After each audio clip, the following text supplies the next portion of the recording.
Uy, mayong buntag mga buddy. So ituyok-tuyok na mo diri sa akong igang mga design mga buddy. So mo din na yang mga iyang design. Usa ka shed type nga roofing nga gigamitan og grip type nga point 4. So mo na yang right side, then padulong ta sa likod. So simple ra kay mga buddy, wala kay sa daghang kuti kay siyempre ang tagiya gusto man siya nga simple ra ang iyang balay.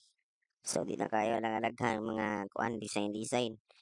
So diri sa yang left side mga buddy, nakita na to nga yang grahe. Pwede masulod ang duha ka buok. Pinapod sa plant box. Na akong ibutang.